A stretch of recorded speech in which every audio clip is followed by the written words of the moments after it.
ഇഷ്ടപ്പെടുന്നവരെ നിനക്കാണ് റബ്ബേ എല്ലാ സ്തുതിയും എല്ലാ നന്ദിയും നിന്നോട് മാത്രമാണ് റബ്ബേ. പുണ്യനബിയുടെ ദുആയാണ്. അതുകൊണ്ടാണ് ആ ദുആ കേട്ടതുകൊണ്ടാണ് ഇസ്രാ മിഅ്റാജ് നടക്കുന്നത്. ഇസ്രാഇന്റെ ആയത്തിന്റെ അവസാനം 2 ഇസ്മല്ല ഉപയോഗിച്ചു റബ്ബിന്റെ, വഹുവസ് സമീഉൽ ബസീർ. അത് ഈ സംഭവത്തെ ബന്ധിപ്പിക്കാനാണ്. നമ്മളിങ്ങനെ പടിഞ്ഞിരിക്കല്ലോ, ഒന്ന് എഴുന്നേറ്റ് നിന്ന് സ്വലാത്ത് ചൊല്ലിയിരുന്നാലോ? ബോണ്ടോല് പോയിക്കോളിട്ടോ. അതേ ഇരിക്കനടിയിൽ എങ്ങനെ നീച്ചു പോകുക എന്നിങ്ങനൊരു സംശയം ഉണ്ടാവും. നല്ല മുങ്ങിക്കോളി, പോകേണ്ടവർ എല്ലാവരും കാണാതെ അല്ലേ. ഒന്ന് കയ്യും കാലൊക്കെ ഒന്ന് വിടർത്തി, ഒന്ന് കാലൊക്കെ തരിപ്പൊക്കെ ഒന്ന് മാറിക്കോട്ടെ. ചായ വെള്ളം എന്തെങ്കിലുമൊക്കെ കൊടുക്കാനുണ്ടോ അതിഥികൾക്ക്? എനിക്കല്ല, ഇവർക്ക് ആർക്കെങ്കിലും ഒന്നും തരില്ല. പാടച്ചവനെ, അള്ളാഹു നമ്മുടെ നിയ്യത്തുകളെ സ്വീകരിക്കട്ടെ. അടുത്ത പരിപാടിയൊക്കെ ആകുമ്പോൾ ആരെങ്കിലുമൊക്കെ ഒന്ന് സംഭാവന ചെയ്തിട്ട് ഒരു ചായ കട്ടൻ കാപ്പിയൊക്കെ എനിക്കൊന്നും വേണ്ടെങ്കിൽ വേണ്ട.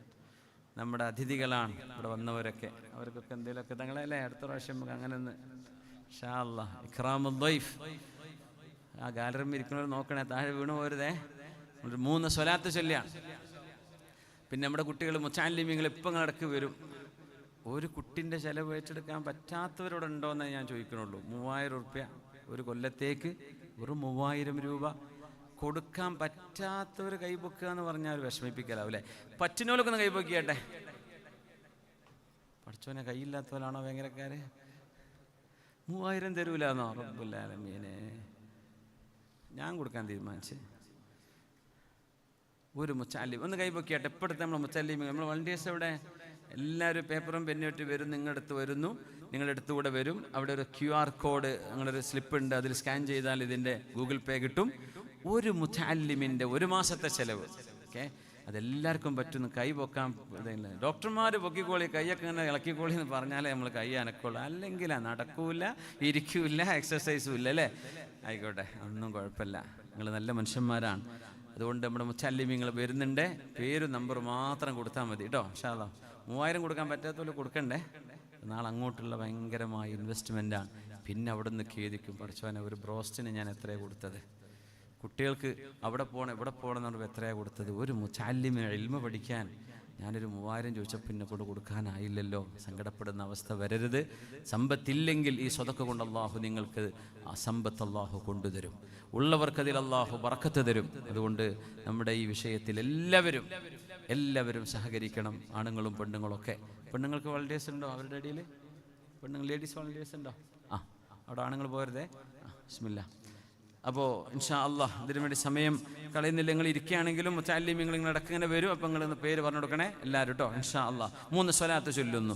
സല്ലു അലൻ നബി മുഹമ്മദിൻ വ ആലി അല്ലാഹുമ്മ സല്ലി അലാ സയ്യിദിനാ മുഹമ്മദിൻ وعلى آل سيدنا محمد وبارك وسلم عليه. ഇനി അടുത്ത 2 എണ്ണം കൂടെ ചൊല്ലാൻ പോവാണ്. ഇത് റസൂലുള്ളാഹി തങ്ങൾ കേൾക്കുന്നു, ഉറപ്പിക്കണം. നമ്മളെ പേരും അഡ്രസ്സും ഒരു മൊബൈൽ ടവറിലൂടെ നമ്മുടെ നമ്പർ ആർക്കാണോ നമ്മൾ കോൾ ചെയ്യുന്നത് അയാൾക്ക് ഡയറക്റ്റ് നിങ്ങളിപ്പോൾ ഈ 2 ആൾ ഇവിടെ അടുത്തുനിന്ന് വിളിക്കുകയാണെങ്കിൽ പോലും, നിങ്ങളെ പേരെന്താ? പച്ചക്കുപ്പേട്ട സഫ്വാന, എന്താ പേര്?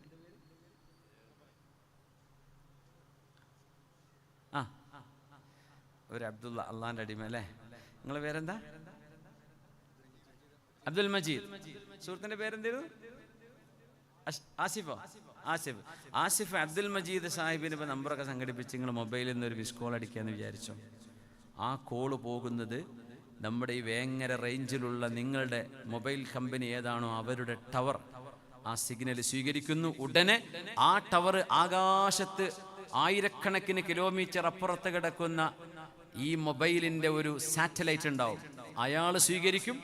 എന്നിട്ട് മജീദ് ഖാന്റെ നമ്പർ ഏത് കമ്പനിയാണോ ആ കമ്പനിയുടെ ടവറിലേക്ക് അവിടേക്ക് വിടും. അത് ഇങ്ങോട്ട് തിരിച്ചു വിടും. ഇവിടെ എവിടെയാണോ നിൽക്കുന്നത് നമ്മുടെ മൊബൈൽ റിസീവ് ചെയ്യും. ഇതൊക്കെ നടക്കുന്നത് ഒരു സെക്കൻഡിൻ്റെ പകുതി സമയത്തിനുള്ളിൽ. ആലോചിച്ച് നോക്കി. അള്ളാഹുവിൻ്റെ റസൂൽ പറയാൻ, നിങ്ങളുടെ ഓരോരുത്തരുടെയും സ്വലാത്ത് എനിക്ക് കൃത്യമായിട്ട് കിട്ടും, നമ്പർ വഴക്കൂല.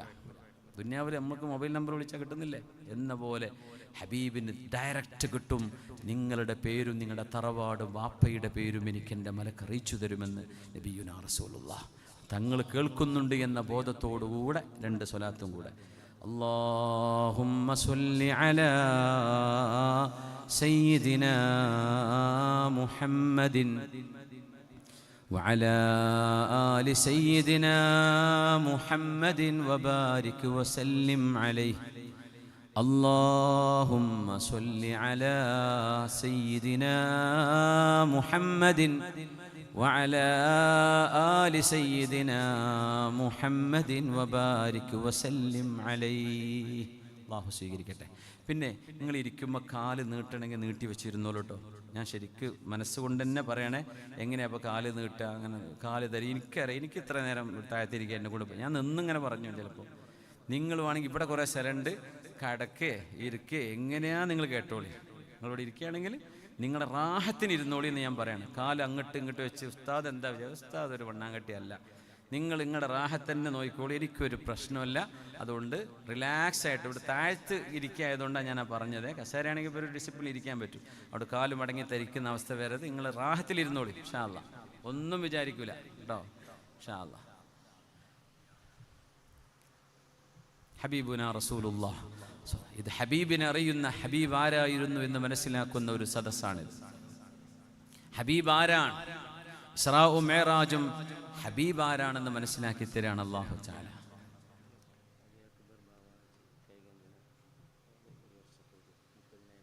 ബാവഹാജി കഴിവഞ്ചന അലി അക്ബർ ബാവഹാജി അല്ലേ, ഒരു വർഷത്തേക്ക് 30,000 രൂപ അള്ളാഹു സ്വീകരിക്കട്ടെ. വേറൊരു അനുഭാവിയും അള്ളാഹു അവർ 2 പേരും ഒരു കുട്ടിയുടെ ഒരു വർഷത്തേക്കുള്ള ചെലവ് ഏറ്റെടുത്തു എന്ന് പറഞ്ഞു. ബാറക്കല്ലാഹ്.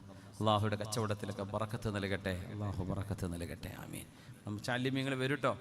നിങ്ങൾ എന്ന് പറഞ്ഞാൽ 3000 തരാനാവില്ല എന്ന് അതിൻ്റെ ഉദ്ദേശം. അല്ലാത്തവരൊക്കെ പേരും നമ്പർ പറഞ്ഞു കൊടുക്കേ. ഞാൻ ചോദിക്കുന്നുണ്ട്, എത്ര ആൾ എഴുതി വേങ്ങരയിൽ വന്നിരുന്നിട്ട് നമ്മളൊരു സ്ഥാപനത്തിന് ഒരു 3000 റുപ്യ ഒരു കൊല്ലം കൊണ്ട് കൊടുക്കാൻ പറ്റാത്ത മിസ്കിന്മാരുണ്ടെങ്കിൽ ആ നമ്പർ വേണം. നമുക്ക് സക്കാത്തൊക്കെ സംഘടിപ്പിച്ച് കൊടുക്കണം. അങ്ങനെയാണെങ്കിൽ അല്ലേ സാറേ? അവരൊക്കെ ഫുഖറാഇ വൽ മസാക്കീനിലാണെങ്കിലോ അങ്ങനെ ഉണ്ടാവും. ചിലപ്പോൾ പറ്റാത്തവരുണ്ടാവും. കൊടുക്കാനില്ല, എന്ത് ചെയ്യും? അല്ലാഹു നമുക്ക് ഐശ്വര്യം നൽകണേ പടച്ചവനെ. ജോലി ഇല്ലാത്തവർക്ക് ജോലി നൽകണേ റബ്ബേ. കച്ചവടക്കാർക്ക് ബറക്കത്ത് നൽകണേ റബ്ബേ.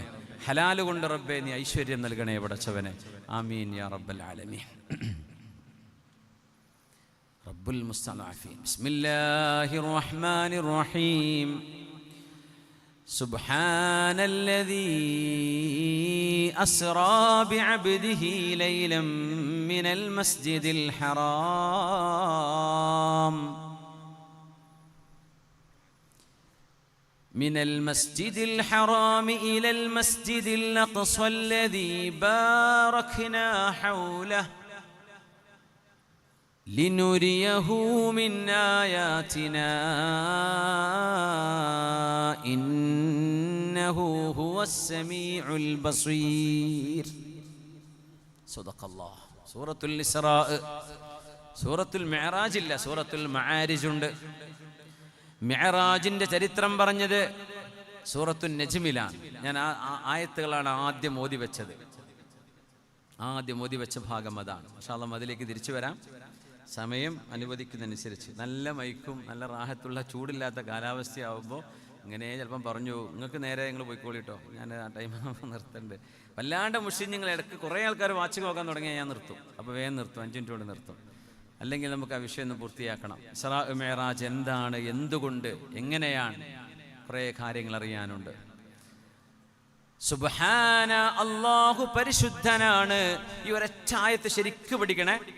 അല്ലാഹു പരിശുദ്ധനാണ് എന്ന് പറഞ്ഞാൽ നിങ്ങളുടെ കഴിവല്ല, അല്ലാഹുവിൻ്റെ കഴിവ്.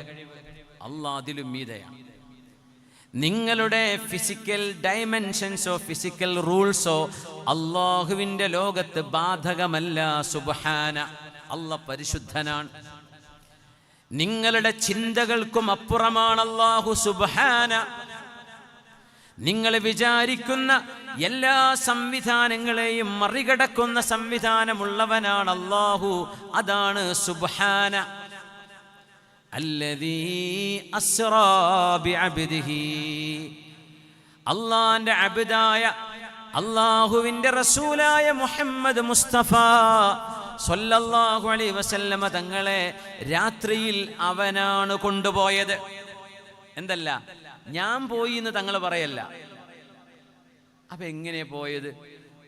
നിങ്ങൾ പറയാ, എൻ്റെ 1 വയസ്സുള്ള കുട്ടീനെ പിടിച്ച് ഞാൻ ഹിമാലയം ഒരു 4 കിലോമീറ്ററിന് കയറി. എങ്ങനെയാ ഇപ്പോൾ ഒരു കുട്ടി കയറുക എന്ന് ചോദിക്കോ? അത് നിങ്ങൾ എടുത്തുകൊണ്ടേതല്ലേ. പിന്നെ ചോദ്യം ഉണ്ടോ? നിങ്ങൾക്ക് കയറാൻ പറ്റുമോ എന്നാ നോക്കുക. നിങ്ങൾക്ക് ഊരക്കും മുട്ടിനൊന്നും കുഴപ്പമില്ലാത്ത ആളാണ് നിങ്ങൾ കയറി എന്ന് പറഞ്ഞാൽ നമ്മൾ വിശ്വസിക്കും, സത്യസന്ധനാണെങ്കിൽ. നിങ്ങളെ കുട്ടീനെടുത്ത് കൊണ്ടുപോയി എന്ന് പറയുമ്പോൾ കുട്ടിയല്ലല്ലോ കയറിയത്. ആരാ കയറിയത്? നിങ്ങളല്ലേ. അള്ള കൊണ്ടുപോയി എന്ന് പറയാ. പിന്നെന്ത് ചോദ്യം അവിടെ? അതെന്ത് ചോദ്യം അല്ലേ? എങ്ങനെ പോയി എന്ന് ചോദിക്കാം. അള്ള കൊണ്ടുപോയി ആദ്യം പറഞ്ഞു സുബ്ഹാന. സുബ്ഹാന പറഞ്ഞാൽ സുബ്ഹാന എന്നത് ആരെക്കുറിച്ചാണോ പറഞ്ഞത് ആ റബ്ബിന്റെ അളവുകോല് വെച്ചിട്ട് വേണം അതിന്റെ ശേഷം പറയുന്ന വിഷയം മനസ്സിലാക്കാൻ. ആരുടെ അളവുകോലല്ല, അബ്ദിന്റെ അളവുകോലല്ല, അള്ളാഹുവിന്റെ അളവുകോൽ. അപ്പൊ പിന്നെ വിഷയം തീർന്നു. എങ്ങനെ പോയി? പിന്നെ അള്ള കൊണ്ടുപോയി. അതിനൊക്കെ കഴിവുള്ളവനാണ് അള്ള. അതുകൊണ്ടാണ് സുബ്ഹാന എന്ന് പറഞ്ഞു തുടങ്ങിയത്. അള്ള കൊണ്ടുപോയി. നബി ഞങ്ങൾ പറഞ്ഞതല്ല, ഞാൻ പോയി എന്നല്ല പറയുന്നത്, എന്നെ അള്ളാഹു കൊണ്ടുപോയി. അസ്റ എന്തല്ല, സറ എന്നല്ല. നമ്പൂസിരി തങ്ങൾ പറഞ്ഞു അങ്ങ് പോയല്ലോ, അള്ള കൊണ്ടുപോകുമ്പോൾ ഞങ്ങൾ പോയി, അപ്പൊ കുഴപ്പമില്ല. സറൈത മിൻ ഹറമിൻ ലൈലൻ ഇലാ ഹറമി, സറൈത മിൻ ഹറമിൻ ലൈലൻ ഇലാ ഹറമി, كما سر البدر في داج من الظلم. രാത്രിയിൽ കിഴക്ക് നിന്ന് അല്ലെങ്കിൽ ചന്ദ്രോദയം നടക്കുന്ന ഇടത്ത് നിന്ന് അതിൻ്റെ അസ്തമയ സ്ഥാനത്തേക്ക് രാത്രി സമയം കൊണ്ട് ചന്ദ്രൻ യാത്ര ചെയ്തു തീർക്കുന്ന പോലെ നബിയേ ഒരു ഹറമിൽ നിന്ന് അഖ്സാ പള്ളി എന്ന മറ്റൊരു ഹറമിലേക്ക് അങ്ങ് യാത്ര ചെയ്തല്ലോ നബിയേ. സറൈത മിൻ ഹറമിൻ ലൈലൻ ഇലാ ഹറമിൻ കമാ സറൽ ബദ്റു ഫീ ദാജിൻ മിനൽ ളുലമി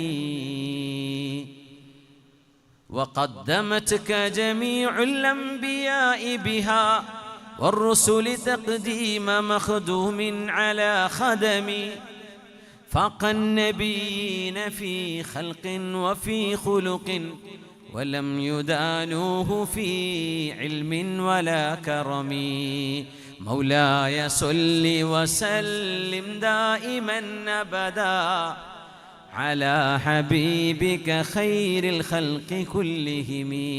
ഇത് ഹബീബിനെ ഓർക്കുന്ന നേരമാണ്. ഹബീബിൻ്റെ സ്ഥാനമാനങ്ങളെ ഒരു മുസ്ലിം മനസ്സിലാക്കേണ്ട ആയത്താണിത്. അള്ളാഹു കൊണ്ടുപോയി അവിടുത്തെ ഹബീബിനെ ലൈലൻ രാത്രിയിലെ ഒരൽപ്പസമയം കൊണ്ട്. എവിടെ നിന്ന്? മിനൽ മസ്ജിദിൽ ഹറാം. ഹറാം എന്ന ഇവിടെ അതിനർത്ഥം പരിശുദ്ധമായത് എന്നാണ്. ഹറാം എന്ന വാക്കിന് 2 അർത്ഥമുണ്ട്. ഒന്ന് നിഷിദ്ധമായത്, കള്ള് ഹറാം അങ്ങനെ പറ, അത് നിഷിദ്ധം. എന്നാൽ അൽ മസ്ജിദുൽ ഹറാം എന്നാൽ പരിശുദ്ധമായ പള്ളി എന്നാണ് ആ വചനത്തിന് അവിടെ അർത്ഥം. പരിശുദ്ധമായ കഅബാലയത്തിന്റെ ചുറ്റുമുള്ള പള്ളിയിൽ നിന്ന്, കഅബാലയത്തിന്റെ അരികത്ത് നിന്ന് ഇലൽ മസ്ജിദിൽ അഖ്സാ, മക്കയിൽ നിന്ന് ഏറ്റവും ദൂരെയുള്ള ഒരു പള്ളിയിലേക്ക്. ഖസ്വി അഖ്സാ, ദൂരമുള്ളതിനെ ഖസ്വി എന്ന് പറയും, ഏറ്റവും ദൂരമുള്ളതിന് അൽ അഖ്സാ എന്ന് പറയും. അപ്പോൾ അൽ അഖ്സാ പള്ളിയിലേക്ക് പോയി എന്ന് പറഞ്ഞാൽ മക്കയോട് ഏറ്റവും അടുത്ത് വരുന്ന ഒരു പള്ളി അവിടെ വരാനുണ്ട്. അതും കഴിഞ്ഞ് ദൂരെയുള്ള പള്ളിയിലേക്കാണ് കൊണ്ടുപോയത്. ആ പള്ളിയാണ് അൽ മസ്ജിദുൻ നബവി, പുണ്യനബി കിടക്കുന്ന മസ്ജിദുൻ നബവി. അവിടെ വരാനുണ്ട് എന്ന സൂചന അൽ അഖ്സ എന്ന പ്രയോഗത്തിലുണ്ട്. കാരണം ഖുർആൻ ഇത് പറയുന്നതിന് മുമ്പ് അഖ്സ പള്ളിക്ക് അഖ്സ എന്ന പേരില്ല, ഖുദ്സിനെ പറയുള്ളൂ. ഈലിയ എന്നാണ് ജെറൂസലേമിന്റെ പഴയ പേര്, ഈലിയ. മസ്ജിദുൽ അഖ്സയിലേക്ക് ഹബീബിനെ കൊണ്ടുപോയ അല്ലാഹു പരിശുദ്ധനാണ് എന്ന് പറഞ്ഞാൽ എന്താ? അല്ലാഹ് അതൊക്കെ ചെയ്യാൻ പറ്റും. എന്തിന്? ഹബീബിനെ ഞാൻ കാണിച്ചു കൊടുക്കാൻ, ഹബീബ് അങ്ങനെ കണ്ടതല്ല, കാണാത്തതിനെ കാണിച്ചു കൊടുക്കാൻ കഴിയുന്നവനാണ് അല്ലാഹു. കൂട്ടത്തിൽ പറയാം, നമ്മൾ മലപ്പുറക്കാരെ നമ്മുടെ ഭാഷയിൽ അള്ളാഹിനെ പറ്റി പറയുമ്പോൾ ഓനിപ്പോൾ ഇതൊക്കെ വല്ല പണിയുണ്ടോ? നിങ്ങൾ ആരെക്കുറിച്ചായി പറയണത് ഈ ഓൻ എന്നൊക്കെ പറയുമ്പോൾ? നിങ്ങളെ പണിക്കാരനെ കുറിച്ചോ? ആരാണ് അള്ളാഹു? റസൂലുള്ളാഹി തങ്ങളെ കുറിച്ച് നമ്മൾ അങ്ങനെ പറയോ? ഇല്ലല്ലോ. തങ്ങളെക്കാളും മീതയല്ലേ അള്ളാഹു? അള്ളാഹിനെ കുറിച്ച് അവൻ എന്ന് പറയേണ്ടി വന്നത് നമ്മുടെ ഭാഷയിൽ വേറെ വാക്കുപയോഗിക്കാനില്ലാത്തത് കൊണ്ടാണ്. അവർ എന്ന് പറയുമ്പോൾ ഒന്നിലേറെണ്ടല്ലോ എന്ന് തോന്നിപ്പോകും. പിന്നെ അത് എന്നും പറയാൻ വയ്യ, അത് ജീവനില്ലാത്തതിനും പറയുന്ന സാധന. കല്ല് അത് എന്ന് പറയും അല്ലേ? അള്ളാഹു ഹയ്യാൻ, ജീവിച്ചിരിപ്പുള്ളവനാണ്. ഖയ്യൂമാൻ, ജീവൻ നിലനിർത്തി തരുന്നവനാണ്. അതുകൊണ്ട് നമുക്ക് വേറെ വാക്ക് പറയാനില്ല. അതുകൊണ്ട് അങ്ങ്, അവിടുന്ന് എന്നൊക്കെ പറയാൻ പറ്റുമെങ്കിൽ അള്ളാഹിനെ പറ്റി അങ്ങനെ പറയാവൂ. അല്ല ഓന് ഇജ്ജെന്ന് വിചാരിച്ച പോലെ ചെയ്തുകൂടെ പഠിച്ചോനെ. നിങ്ങൾ ആരോടായി പറയണത്? ആരെയാണ് ഈ വിളിക്കണത്? നമ്മള് ആ വാക്ക് എത്ര ഗൗരവമാണെന്നറിയോ? നമ്മൾ ശ്രദ്ധിക്കാറുണ്ട് അതൊക്കെ. ഓനിതൊക്കെ ഒരു വലിയ പണിയുള്ള കാര്യമാണല്ലോ. ആരെ പേരക്കുട്ടിനെ പറ്റി പറയാന്ന വിചാരം. അള്ളാഹുവിനെ സംബന്ധിച്ച് പറയുമ്പോൾ നമ്മൾ എത്ര ബഹുമാനത്തിൽ പറയണതൊക്കെ. ഹബീബിനെ ബഹുമാനിക്കണം, അതിൻ്റെ മീതെ ബഹുമാനിക്കണം. ആരെ?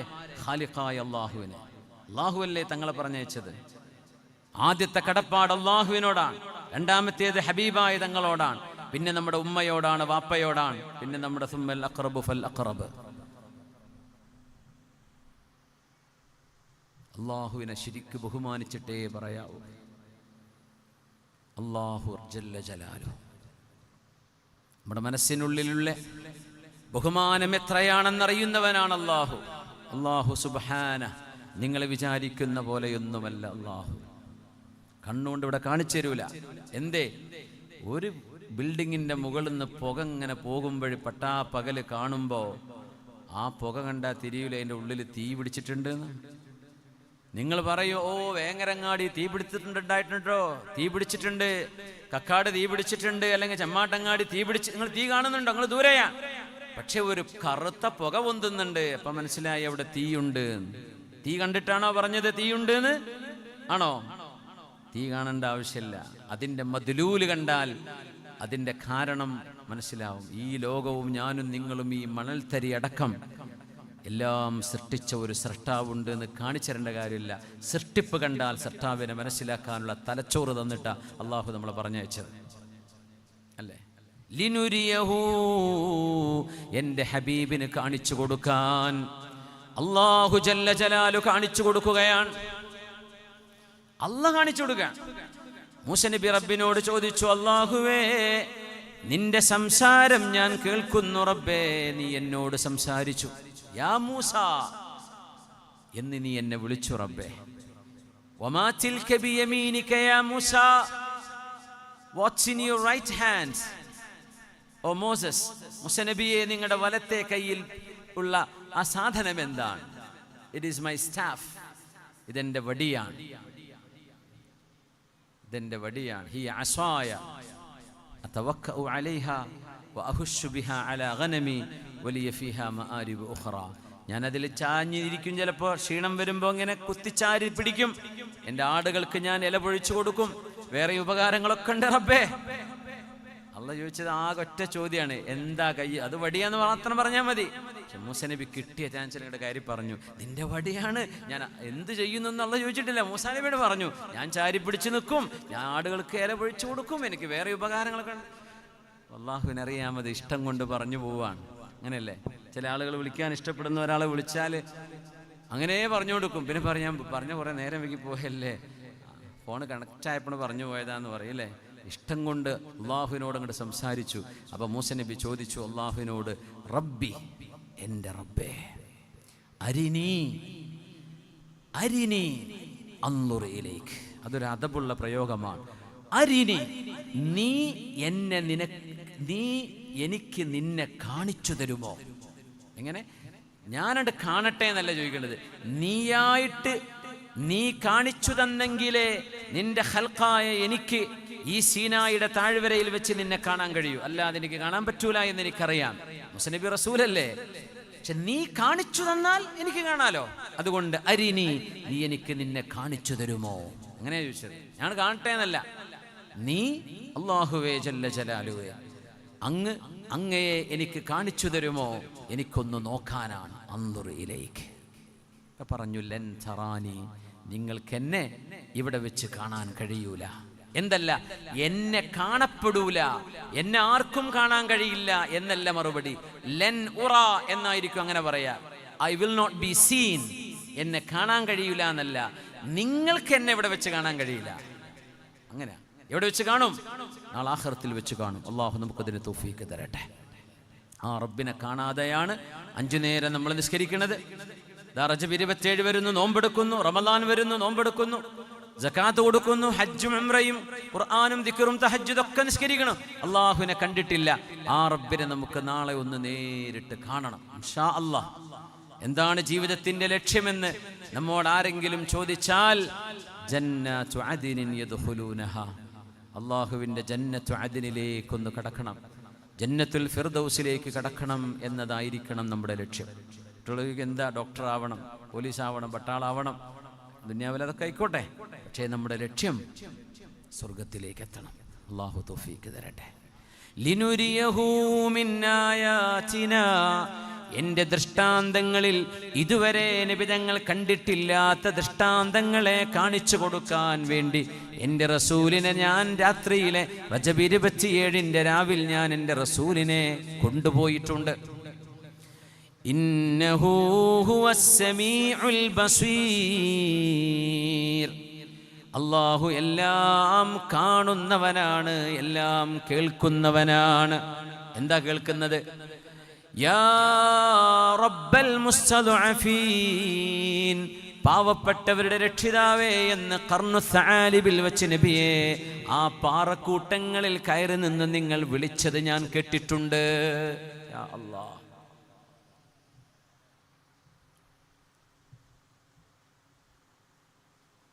അൽ ബസീർ, അങ്ങയെ എന്താണ് ത്വായിഫുകാർ ചെയ്തതെന്നും അങ്ങയുടെ കാലിൽ നിന്ന് ചോര വന്നതും ഞാൻ കണ്ടിട്ടുണ്ട് നബിയേ. അതിനാശ്വാസമായി ഖദീജ ബീവിയും അബൂ താലിബും ലോകത്തോട് വിട പറഞ്ഞപ്പോ, ദുന്യാവിൽ ഒരു തണി അങ്ങേക്ക് നഷ്ടമായപ്പോ, അല്ലാഹു അല്ലാതെ മറ്റൊരു തണിയില്ല, മറ്റൊരു ഉടമസ്ഥനില്ല, മറ്റൊരു ആശ്രയമില്ല എന്ന് അള്ളാന്റെ ഹബീബിനെ ഊട്ടിയുറപ്പിക്കുകയാണ്. അല്ലാഹു ജല്ല ജലാലു യാത്രയിലൂടെ എൻ്റെ അടുത്തേക്ക് ഇങ്ങ് പോരിൻ നബിയേ, ഞാൻ കൊണ്ടുപോകാം, നമുക്കൊരു യാത്ര പോകാം. അങ്ങനെയാണ് യാത്ര. പലപ്പോഴും ആശ്വാസമാണ് യാത്ര, ഒരു റാഹത്തുള്ള സംഗതിയാണ്. പക്ഷെ യാത്ര കഴിഞ്ഞാൽ വിശ്രമമാണ്. അപ്പോൾ എനിക്കൊക്കെ യാത്ര ഭയങ്കര പ്രയാസമായി തുടങ്ങിയിട്ടുണ്ട്. ചിലപ്പോൾ അങ്ങനെ ആലോചിക്കും, ഇപ്പോൾ ഇന്ന് പോയി നാളെ രാവിലെ ദുബൈയിലെത്തിയാൽ കുറച്ച് പ്രോഗ്രാമൊക്കെ കഴിഞ്ഞ് മറ്റന്നാൾ രാവിലെ വീണ്ടും സ്കൂളിൽ പോയി, വെള്ളിയാഴ്ച ജുമ വരെ സ്കൂളെടുത്ത് ജുമയ്ക്ക് ശേഷം ഫ്ലൈറ്റിന് ഇങ്ങോട്ട് പോകുന്ന, വെള്ളി ശനി വേദ പറഞ്ഞ് ഞായറാഴ്ച രാവിലെ എത്തി, വീണ്ടും പ്രോഗ്രാം, വീണ്ടും സ്കൂള്. അങ്ങനെ ആലോചിക്കുമ്പം നിങ്ങളൊക്കെ ദുആ കൊണ്ടൊക്കെ ഒത്തുപോകുന്നു. ചിലപ്പോൾ വിചാരിക്കും നിർത്തിയാലോ, പറ്റുന്നില്ലല്ലോ, ആവുന്നില്ലല്ലോ, ആരോഗ്യമൊന്നും പറ്റുന്നില്ല എന്നൊക്കെ തോന്നി തുടങ്ങാറുണ്ട്. അപ്പോൾ മൈക്കിലൊക്കെ നമ്മൾ സംഘാടകരോട് പറയല, 25 കൊല്ലമായിട്ടുണ്ടാവും അത് പറയാൻ തുടങ്ങിയിട്ട്, 30 കൊല്ലത്തിന് മീതായിട്ടുണ്ടാവും. അപ്പോൾ അന്നൊക്കെ ഏത് പൊട്ടം മൈക്ക് വെച്ചിട്ട് നമ്മൾ വേദ പറഞ്ഞിരുന്നു. ഇപ്പോൾ കർശനമായിട്ട് പറയല, നിങ്ങൾക്ക് ഇന്ന സൗകര്യങ്ങളുള്ള മൈക്ക് തന്നെ വേണം, അത് നിങ്ങൾക്ക് വെക്കാൻ പറ്റുമെങ്കിൽ മാത്രം ഞാൻ വരാം, അല്ലെങ്കിൽ ഇന്നെ കൊണ്ട് പറ്റൂല, നമുക്ക് ഈ സൗണ്ട് തന്നെ നാളെ ചെന്നാലും പരിപാടി. മുമ്പൊന്നും അങ്ങനെ പറയാറില്ല, എന്തേ പോവുമായിരുന്നു, ആരോഗ്യം ഉണ്ടായിരുന്നു. അപ്പോൾ ഇപ്പോൾ വയ്യാതാവുന്നുണ്ട്, അപ്പോൾ കുറച്ച് നിയന്ത്രണം, കുറച്ച് ചുരുക്കണം, അല്ലെങ്കിൽ എല്ലാ ആഴ്ച ഇങ്ങനെ നാട്ടിലേക്ക് വരിക, തിരിച്ചു ഒന്നും കാണാനൊന്നുമില്ലല്ലോ, ഇങ്ങനെ കയറി കുത്തിർന്ന് ഉറങ്ങാൻ തന്നെ, അല്ല എന്ത് ചെയ്യാനാ. അങ്ങനെ നമ്മൾ ഉറക്കം നഷ്ടപ്പെട്ടിട്ടൊക്കെ ആരോഗ്യ പ്രശ്നങ്ങളും ഷുഗറും പ്രഷറൊക്കെ എല്ലാ തരത്തിലുമുള്ള അസുഖങ്ങളും വന്നുകൊണ്ടിരിക്കുകയാണ്. പക്ഷേ യാത്ര ഇടയ്ക്കൊക്കെ പോയി വരികയാണെങ്കിൽ ഭയങ്കര രസമല്ല പരിപാടിയാണ്. നമ്മളിപ്പോൾ എല്ലാ ആഴ്ചയും ചെയ്യുന്നതുകൊണ്ടാണ് എനിക്ക് പ്രയാസം. എനിക്ക് തോന്നുന്നു എൻ്റെ മോള് പ്രസവിച്ച അന്ന് മുതൽ തുടങ്ങിയതാണ്. മോൾക്കിപ്പോൾ 11 വയസ്സായി. 11 കൊല്ലം എല്ലാ ആഴ്ചയിലും ഞാൻ UAE പുറത്താണ്. അപ്പോൾ ആലോചിക്കുമ്പോൾ എത്ര കാലങ്ങൾ, അതിനിടയ്ക്ക് ചിലപ്പോൾ സൗദി പോകേണ്ടി വരും, കുവൈത്ത് പോകേണ്ടി വരും, ബഹ്റൈനിൽ പോകുന്നുണ്ട്. എല്ലാ ആഴ്ചയിലും ഒരു 1-2 ഫ്ലൈറ്റ് യാത്ര നിർബന്ധമായും ചെയ്തിട്ടുണ്ട് കഴിഞ്ഞൊരു 12-11 വർഷം കൊണ്ട്. അള്ളാഹു ചെയ്ത വലിയ നിഅമത്താണ് അതൊക്കെ. നിങ്ങളുടെ ദുആ കൊണ്ട് കുറേ ഉമ്മമാർ എനിക്ക് വേണ്ടി ദ്വാരക്കുന്നുണ്ട് എന്ന് എനിക്കറിയാം, കുറേ ഉപ്പമാരും. രാത്രിയൊക്കെ ഉറങ്ങാൻ കിടക്കുമ്പോഴോ വീട്ടിലോ ഒരു വേള് കേട്ടിട്ട് കിടന്നുറങ്ങുമ്പോൾ ദ്വാരക്കാരുണ്ട് കേട്ടോ എന്ന് ഒരുപാട് ആളുകൾ പറഞ്ഞു കേൾക്കുമ്പോൾ വലിയ സന്തോഷം തോന്നാറുണ്ട്. അള്ളാഹു നിങ്ങൾക്കൊക്കെ അതിനർഹമായ പ്രതിഫലം നൽകട്ടെ. നമ്മുടെ ഉസ്താദുമാർക്കും സയ്യിദന്മാർക്കും ഒക്കെ നിങ്ങൾ ദ്വാരക്കണം. മഹാനായ ജിഫ്രി തങ്ങൾ അവറുകൾ ഹാർട്ട് ഓപ്പറേഷൻ ഓപ്പൺ സർജറി കഴിഞ്ഞ മഹാനാണ് തങ്ങൾ. ഞാൻ കഴിഞ്ഞ ദിവസം പോയിരുന്നു. അപ്പോൾ തങ്ങളിവിടെ ഇന്നലെ വന്നു പോയി എന്ന് പറഞ്ഞു. യാ റബ്ബി, ഞാൻ യാത്ര ചെയ്തിട്ട് കാസർഗോഡ് നിന്ന് മംഗലാപുരത്ത് നിന്ന് ഉള്ളോട്ട് കുറച്ച് ദൂരം പോകണം. ആ റോഡ് വളഞ്ഞു പോകുന്നു. ഞാൻ ചോദിച്ചു, തങ്ങൾ വാപ്പ ഈ റൂട്ടൊക്കെ യാത്ര ചെയ്തിട്ട് വന്നോ? ആ തങ്ങൾ കൃത്യസമയത്ത് രാവിലെ എത്തി ആ കാര്യങ്ങളൊക്കെ നിർവഹിച്ച് തങ്ങൾ പോയി എന്ന്. ഞാൻ ആലോചിക്കുക, പടച്ചോനെ ഈ പ്രായമുള്ള സമയത്തും തങ്ങളും യാത്ര ചെയ്യാണ്, ട്രെയിനിലും ബസ്സിലും. അതിൽ ഈ ഫേസ്ബുക്ക് കുത്തിർന്ന് എഴുതണ ചങ്ങായിക്ക് വല്ലതും അറിയോ ഇവരൊക്കെ എങ്ങനെയാണ് ത്യാഗം ചെയ്തുകൊണ്ടിരിക്കുന്നത്? എന്നിട്ട് ഇങ്ങനെ ഇവരൊക്കെ കുത്തി പറയാൻ നടക്കുക. പണക്കാട് സയ്യിദന്മാർ, അവർക്ക് ഉറങ്ങാൻ നേരം കിട്ടുന്നുണ്ടോ? വീട്ടുകാർക്ക് കുട്ടികൾക്ക് പേരക്കുട്ടികളെ കാണാൻ നേരം കിട്ടുന്നുണ്ടോ? അവർ ഓടുകയാണ്. എന്നിട്ട് എന്തെങ്കിലുമൊക്കെ ഒരു കാര്യം കിട്ടുമ്പോൾ കണ്ട് എഴുതിയിട്ട് ഇങ്ങോട്ട് പൊലിപ്പിച്ചിട്ട് പടയാണ്. പല സംഘടനയുടെ പേര് പട എന്നാണ്. ഈ പടകൾ എഴുതിണ്ടാക്കി പടച്ചുവിടുന്ന ഫിത്തനകൾ എത്രയാണ്? അവർക്കറിയോ ഇതിൻ്റെയൊക്കെ പിന്നിൽ ഈ സമൂഹത്തിന് വേണ്ടി നാടിന് വേണ്ടി അവരൊക്കെ ചെയ്യുന്ന സേവനം എത്രയാണ്? നമ്മുടെ ഉസ്താദുമാർ, പ്രായമുള്ള ആളുകൾ, മഹാനായ അലിക്കുട്ടി ഉസ്താദ് അവരുകളൊക്കെ ട്രെയിനിലൊക്കെ ലോക്കൽ കമ്പാർട്ട്മെൻറ്റിൽ കയറിയിട്ട് ഇങ്ങനെ കടന്നുറങ്ങി പോണത് കാണുമ്പോൾ റബ്ബേ പടച്ചവനെ നമുക്ക് അഭിമാനം തോന്നും. ഒരു വശത്ത് സഹതാപം തോന്നും. റബ്ബേ, ഈ ആലിമീങ്ങൾക്ക് വിശ്രമിക്കാൻ പോലും നമ്മൾ നേരം കൊടുക്കണില്ലല്ലോ. ഈ പ്രായാധിക്യത്തിൽ മക്കളെയും പേരക്കുട്ടികളൊക്കെ ഒന്ന് കണ്ടിരുന്ന്, അല്ലെങ്കിൽ ഒരു ചെറിയൊരു ദിവസോ ഒരു ചെറിയ ഒരു അധ്വാനമോ അതിനപ്പുറം ഇങ്ങനെ ദീർഘമായ യാത്രകളൊക്കെ ചെയ്യേണ്ടി വരുന്നത് എല്ലാം അള്ളാഹുവിൻ്റെ ദീനിന് വേണ്ടി പടച്ചവൻ സ്വീകരിക്കട്ടെ. അള്ളാഹു കബൂൽ ചെയ്യട്ടെ. അള്ളാഹു സ്വീകരിക്കട്ടെ. യാത്ര പോവണം എന്ന് വിശുദ്ധ ഖുർആൻ പറയാ. സീറൂ ഫിൽ അർദ്, നിങ്ങൾ ഭൂമിയിൽ യാത്ര ചെയ്യണം. ഫൻദുറൂ മാദാ ഖലഖല്ലാഹ്, അള്ളാഹു സൃഷ്ടിച്ചത് എന്തൊക്കെയാണെന്ന് നിങ്ങൾ പോയി കാണണം. സിയാറത്തിന് വേണ്ടി യാത്ര ചെയ്യണം. ഇൽമു പഠിക്കാൻ വേണ്ടി യാത്ര ചെയ്യണം. ഇൽമു പറഞ്ഞു കൊടുക്കാൻ വേണ്ടി യാത്ര ചെയ്യണം. അതൊക്കെ അള്ളാഹു ഇഷ്ടപ്പെടുന്ന യാത്രയാണ്. പുണ്യ ഹബീബിനെ ആശ്വസിപ്പിക്കാൻ വേണ്ടി അള്ളാഹു കൊണ്ടുപോയ യാത്രയാണ് ഇസ്രാ മിഅ്റാജ്. ഇനി നമ്മൾ ചരിത്രത്തിലേക്ക് കടക്കുകയാണ്. ഉമ്മുഹാനി റളിയല്ലാഹു അൻഹയുടെ വീട്ടിൽ പരിശുദ്ധമായ കഅബാലയത്തിന്റെ ഹത്വീം എന്ന് പറയുന്ന ഹിജ്ർ ഇസ്മായിലിന്റെ അടുത്ത് പുണ്യനബി തങ്ങൾ കിടന്നുറങ്ങുമ്പോഴാണ് രാത്രിയിൽ പാതിരാ കഴിഞ്ഞ നേരത്ത് വീടിന്റെ മേൽ കൂര എടുത്തു കൊണ്ടുപോകുന്ന പോലെ ഹബീബിന് തോന്നുന്നു. പുണ്യനബിയെ വിളിച്ചുണർത്തുന്നു ജിബ്രീൽ അലൈഹിസ്സലാം. കൈപിടിച്ചു കൊണ്ടുവന്ന് പരിശുദ്ധമായ സംസം കിണറിന്റെ അരികത്തിരുത്തുന്നു. ഹബീബിനോട് കിടക്കാൻ പറയുന്നു. പുണ്യനബിക്ക് ജിബ്രീൽ അലൈഹിസ്സലാമിനെ അറിയാം. ആ കരങ്ങളിൽ സുരക്ഷിതമാണെന്നും നബി തങ്ങൾക്കറിയാം. ഹബീബിന്റെ നെഞ്ച് പിളർത്തുകയാണ്, ചോരയില്ലാതെ അടയാളമില്ലാതെ. ഇന്ന് ലേസർ കട്ടിങ്, ഇപ്പോൾ നമ്മൾ ക്യാൻസർ രോഗികൾക്ക് ചെയ്തുകൊണ്ടിരിക്കുന്ന പല ട്രീറ്റ്മെൻറ്റും കീമോ ഇതൊക്കെ ഒരു തരത്തിൽ മേലെ നമ്മൾക്കൊന്നും അതിൻ്റെ അടയാളം കാണാൻ കഴിയില്ല, ഉള്ളിൽ അത് കരിഞ്ഞിട്ടുണ്ടാവും. ലേസർ ട്രീറ്റ്മെൻറ്റുകളൊക്കെ നമുക്ക് സുലഭമാണ്. അമ്പിയാക്കന്മാർക്ക് അള്ളാഹുവിൻ്റെ മലക്കുകൾ ചെയ്തു കൊടുക്കുന്ന ട്രീറ്റ്മെൻറ്റാണ് ഇവിടെ നമ്മൾ പറയുന്നത്. ഒരു ചോരയുടെ അഥറും ഒരു തൊലിയുടെ ഒരു തുന്നലിൻ്റെ അടയാളവും ഒന്നുമില്ലാതെ ആ പരിശുദ്ധമായ ഹൃദയമാണ് അള്ളാഹുവിൻ്റെ മുമ്പിലേക്ക് കൊണ്ടുപോകേണ്ടത്. യൗമ ലാ യൻഫഉ മാലും വലാ ബനൂന ഇല്ലാ മൻ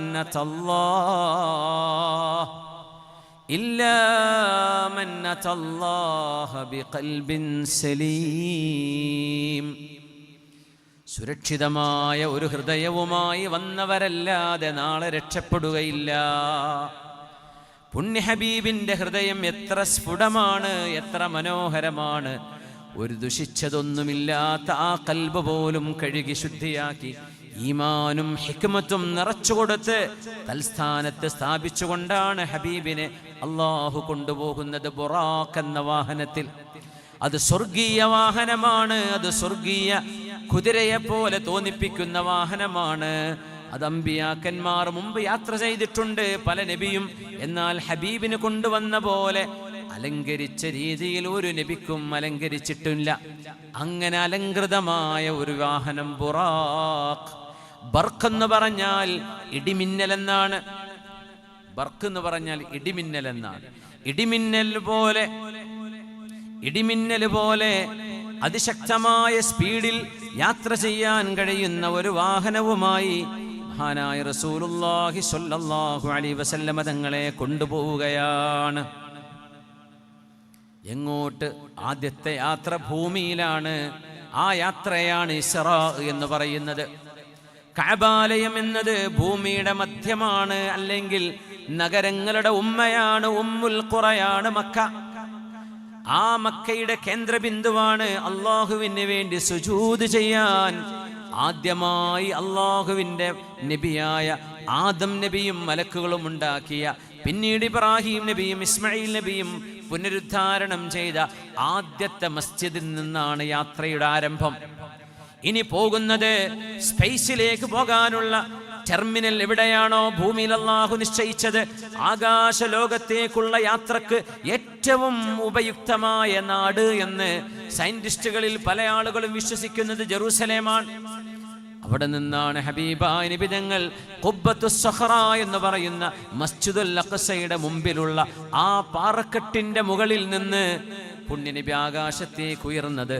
ആ ഖുബ്ബത്തുസ് സഖറയുടെ ആ സ്വർണത്തിന്റെ കുബ്ബയുള്ള പള്ളിയുണ്ട്. അഖ്സ പള്ളിയുടെ ഫോട്ടോ കാണുമ്പോൾ ആ സ്വർണ്ണ കുബ്ബയല്ല മസ്ജിദുൽ അഖ്സ. മസ്ജിദുൽ അഖ്സ ഒരു കറുത്ത കുബ്ബയാണ്, ഒരു 100 മീറ്റർ. ആ പള്ളി ഇവിടെയാണെങ്കിൽ നമ്മുടെ കുട്ടികളുടെ ആ ഒരു പ്ലേ ഏരിയ ആയിരിക്കും മസ്ജിദുൽ അഖ്സ. കുറച്ചും കൂടെ അങ്ങോട്ട്, ആ റോഡിന്റെ അടുത്ത് എന്ന് വിചാരിക്കാം. അത്ര ദൂരമുണ്ട്. ഈ പാറയിൽ നിന്ന് അവിടെ ഹബീബിന്റെ കാലിന്റെ അടയാളമുണ്ട്.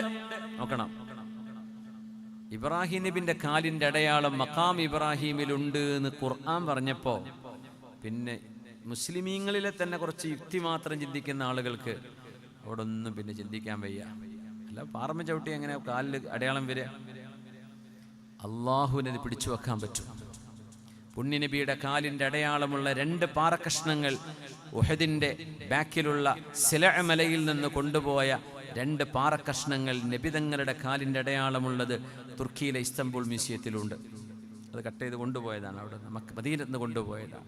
ഹബീബിന്റെ കാലിന്റെ അടയാളം പതിഞ്ഞത് സ്വല്ലല്ലാഹു അലൈഹി വസല്ലം. തങ്ങളുടെ വല്ലിപ്പയായ ഇബ്രാഹിം നബിന്റെ കാലിന്റെ അടയാളം അവിടെ പതിഞ്ഞു. ഇത് അള്ളാഹുവിന്റെ ചില ദൃഷ്ടാന്തങ്ങളാണ്. അമ്പിയാക്കന്മാർക്ക് അത് സാധ്യമാണ്. ഇത് പറഞ്ഞുതരാനാ സുബ്ഹാന അള്ള ചെയ്യിച്ച പണിയാണ്. പിന്നെ അത് എങ്ങനെയെന്ന് ചോദിക്കുന്നത് ഒരു മുസ്ലിമിന് പറ്റില്ല. എന്തേ? അള്ളാഹു ചെയ്തതാണെന്ന് ബോധ്യപ്പെട്ടാൽ സമഅൻ വതഅതൻ ലില്ലാഹ്, ഈമാനൻ ലില്ലാഹ് വൻഖിയാദൻ ലിഹുക്മി, അള്ളാഹു പറഞ്ഞതിനെ ഞങ്ങൾ സ്വീകരിച്ചു റബ്ബേ, ഇതാണ് വിശ്വാസി. അല്ലേ? ഹബീബായ നബി തങ്ങൾ അതിശക്തമായ ഒരു ദീർഘമായ, നമുക്ക് ചിന്തിക്കാൻ കഴിയാത്ത ഒരു വേഗതയിൽ ബുറാഖിന്റെ മീതെ അള്ളാഹുവിന്റെ റസൂലിനെ കൊണ്ടുപോയി അല്ലാഹു തആല. അന്നവര് 40 ദിവസമെടുത്ത യാത്രയാണ്. ആ യാത്ര രാത്രിയിലെ 1 മണിക്കൂർ സമയത്തിനകം ഏകദേശം. അത് ഭൂമിയിൽ സംഭവിച്ചു എന്ന് ബോധ്യപ്പെട്ടാൽ അവിടുന്ന് അങ്ങോട്ട് നടന്നത് പിന്നെ ബോധ്യപ്പെടാൻ തെളിവ് വേണ്ട. അതുകൊണ്ട് ഇസ്രാ അല്ലാഹു വ്യക്തമായി പറഞ്ഞു, മിഅ്റാജ് വ്യംഗ്യമായി പറഞ്ഞു സൂറത്തുൻ നജ്മിൽ. കാരണം ഭൂമിയിൽ നിങ്ങൾക്കറിയുന്ന ഈ ദൂരം എൻ്റെ റസൂല് പോയി എന്ന് ഞാൻ പറഞ്ഞാൽ നിങ്ങൾക്ക് ബോധിക്കുന്നുണ്ടെങ്കിൽ അവിടെ നിന്ന് അങ്ങോട്ടുള്ള യാത്ര ഞാൻ ഹബീബിനെ കൊണ്ടുപോയി എന്ന് പറയുന്നത് നിങ്ങൾക്ക് വിശ്വസിക്കാൻ വല്ല പ്രയാസമുണ്ടോ? അതുകൊണ്ടാണ് നജ്മിൽ മിഅ്റാജിന്റെ കഥ അല്ലാഹു പല അർത്ഥങ്ങളുള്ള ആയത്തുകളായി അല്ലാഹു കൊണ്ടുവരാൻ കാരണം. ജിബ്രീൽ അലൈഹിസ്സലാമിന്റെ കൂടെയുള്ള യാത്രയാണത്. പരിശുദ്ധമായ മസ്ജിദുൽ അഖ്സയിലേക്ക് പോകുമ്പോൾ ജെറൂസലേമിൽ ഒന്ന് ടച്ച് ചെയ്തിട്ടുണ്ട്, മദീനയിൽ ടച്ച് ചെയ്തിട്ടുണ്ടെന്നാണ്. മദീനയിലൊന്ന് സ്റ്റോപ്പ് ചെയ്തിട്ടുണ്ട്. അവിടെയാണ് ഹബീബിന്റെ വഫാത്ത് നടക്കുന്ന ഇടവും ഹബീബിന്റെ ഖബർ ഷരീഫ് വരുന്ന സ്ഥലവും അവിടെയാണ്. അവിടെ ഒന്ന് ഹാൾട്ട് ചെയ്തിട്ടാണ് പോകുന്നത്. അടുത്ത സ്റ്റോപ്പ് ജെറൂസലേമാണ്. എന്തേ കാരണം എന്നറിയോ? അത് ഈസ നബിയുടെ ജന്മനാടാണ് അലൈഹിസ്സലാത്തു വസ്സലാം. ജെറൂസലേമിൽ ടച്ച് ചെയ്തു. എന്നിട്ട് പിന്നെ പോയി നബിയുല്ലാഹി മൂസ അലൈഹിസ്സലാമിന്റെ ഖബറിന്റെ അരികത്തുകൂടെ. അവിടുന്ന് പറഞ്ഞു, എന്റെ സഹോദരനും പ്രവാചകനുമായ മൂസ നബി മൂസബിനു ഇമ്രാൻ അലൈഹിസ്സലാം, റഅയ്തു മൂസ യുസല്ലി ഫീ ഖബ്രിഹി. ഖബറിൽ ആരും നിസ്കരിക്കേണ്ടതില്ല, പക്ഷേ അമ്പിയാക്കന്മാർക്ക് നിസ്കാരമുണ്ട്. മൂസ നബി അലൈഹിസ്സലാം അവിടുത്തെ ഖബറിൽ നിസ്കരിക്കുന്നത് ഞാൻ കണ്ടു. സ്വഹാബികളെ, നിങ്ങളെങ്ങാനും എൻ്റെ കൂടെ വന്നിരുന്നുവെങ്കിൽ മൂസ നബിയുടെ ഖബർ ഞാൻ നിങ്ങൾക്ക് കാണിച്ചു തന്നേനെ. ഇൻദൽ കസീബിൽ അഹ്മർ, ആ ചമന്ന കുന്നിന്റെ താഴ്വരയിൽ ഞാനത് കണ്ടു. മൂസ നബി അലൈഹിസ്സലാം ജെറൂസലേമിന്റെ പുറത്താണ് മൂസ നബിയുടെ ഖബറുള്ളത്. ബൈത്തുൽ മുഖദ്ദസിന്റെ പുറത്താണ്. തൊട്ടടുത്ത് തന്നെ, വലിയ ദൂരമൊന്നുമില്ല, ഒരു 12-15 കിലോമീറ്ററിനകം. അതും കഴിഞ്ഞിട്ടാണ് മസ്ജിദുൽ അഖ്സയിൽ വരുന്നത് സ്വല്ലല്ലാഹു അലൈഹി വസല്ലം. മക്ക, മദീന, ജെറൂസലേം, മൂസ നബിയുടെ ഖബർ, ബൈത്തുൽ മഖ്ദിസ്. 5 സ്റ്റോപ്പുകളാണ്, 5 പോയിന്റുകളാണ്. മക്ക, മദീന, ജെറൂസലേം, ഖബർ മൂസ, ബൈത്തുൽ മഖ്ദിസ്. അവിടെ എത്തി നിൽക്കുമ്പോൾ കഴിഞ്ഞുപോയ പ്രവാചകന്മാരെ മുഴുവനും സുബ്ഹാനയായ പടച്ചവൻ. അപ്പൊ എങ്ങനെയെന്ന് ചിന്തിക്കണ്ട, അത് അല്ലാഹുവിന് കഴിവുള്ളതാണ്. റൂഹൂതി കൊടുക്കുകയും അവരെ ജെറൂസലേമിലെ മസ്ജിദുൽ അഖ്സയിൽ കൊണ്ടുവന്ന് നിർത്തുകയും ഹബീബാ നബി തങ്ങൾ അവർക്ക് ഇമാമായി നിസ്കരിക്കുകയും ചെയ്തു 2 റക്അത്ത്. നബി തങ്ങൾക്ക് നിസ്കാരം അപ്പോഴുണ്ട്. നമ്മൾ വിചാരിക്കും ഫർള് കിട്ടണത് ഇപ്പോൾ മേറാജിനല്ലേ, ഇപ്പം തങ്ങൾ എങ്ങനെ നിസ്കരിക്കാൻ? തങ്ങൾ മക്കയിൽ നിസ്കരിക്കുന്നുണ്ട്. സ്വലാത്തു ഇബ്രാഹിം അലൈഹിസ്സലാമിന്റെ നിസ്കാരം, ഇബ്രാഹിം നബിയുടെ നിസ്കാരം എങ്ങനെയായിരുന്നു അറിയോ? റക്അത്താനി 2 റക്അത്തുകൾ സ്വബാഹിൽ, രാവിലെ 2 റക്അത്തും വൈകുന്നേരം 2 റക്അത്തും. അതാണ് ഇബ്രാഹിം നബിയുടെ നിസ്കാരം.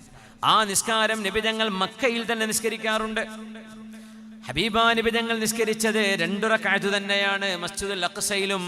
അത് ഹബീബ് നിസ്കരിച്ചിരുന്ന നിസ്കാരമാണ്. ലോകത്തുള്ള എല്ലാ പ്രവാചകന്മാരും കൊണ്ടുവന്ന എല്ലാ ശരീഅത്തിന്റെയും ഖാതിമുർ റസൂലാണ്. അവരുടെയൊക്കെ നേതാവാണ്, അവർക്ക് മുമ്പിൽ നിൽക്കേണ്ട ആളാണ് നബി തങ്ങളെന്ന് ഹബീബിന്റെ ഇമാമത്ത്. ഹബീബ് ഇമാമാൻ, ബാക്കിയെല്ലാ അമ്പിയാക്കന്മാരും മഅ്മൂമാണെന്ന് പറയാനും മസ്ജിദുൽ അഖ്സ എന്ന് പറയുന്നത് ഇസ്ലാമിന്റെ പ്രമാണങ്ങളിൽ വെച്ച് ഏറ്റവും സ്ഥാനമേറിയ അല്ലാഹുവിന്റെ ഒരു ശഈറത്തും മിൻ ശആഇരില്ലാഹ്, ഇത് അല്ലാഹുവിന്റെ അടയാളമാണ് എന്ന് പ്രഖ്യാപിക്കലുമാണ് അഖ്സയിൽ നബിയെ കൊണ്ടുവന്നതിന്റെ താല്പര്യങ്ങളിൽ ചിലത്. അത് കഴിഞ്ഞപ്പോൾ ജിബ്രീൽ അലൈഹിസ്സലാം നബി തങ്ങൾക്ക് കുടിക്കാൻ വേണ്ടി കൊണ്ടുവന്നു 2 പാനീയങ്ങൾ. ഒന്ന് പാല്, മറ്റൊന്ന് വൈന്, കള്ളായിരുന്നു. ഹബീബ നബി തങ്ങളോട് പറഞ്ഞു, നബിയെ ഇഖ്തർ, ചൂസ് വാട്ട് യു വാണ്ട്, അങ്ങേക്ക് വേണ്ടത് നബിയെ തിരഞ്ഞെടുത്തോളൂ. തങ്ങൾ പാലെടുത്തു സ്വല്ലല്ലാഹു അലൈഹി വസല്ലം.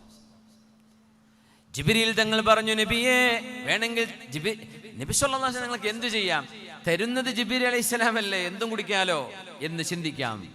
പക്ഷേ നബി തങ്ങൾ ഫിത്റത്ത് നോക്കി, അല്ലാഹുവിൻ്റെ റസൂലേ, മനുഷ്യരുടെ പ്രകൃതങ്ങളിൽ ഏറ്റവും ശുദ്ധമായ പ്രകൃതമാണ് അങ്ങ് തെരഞ്ഞെടുത്തത്.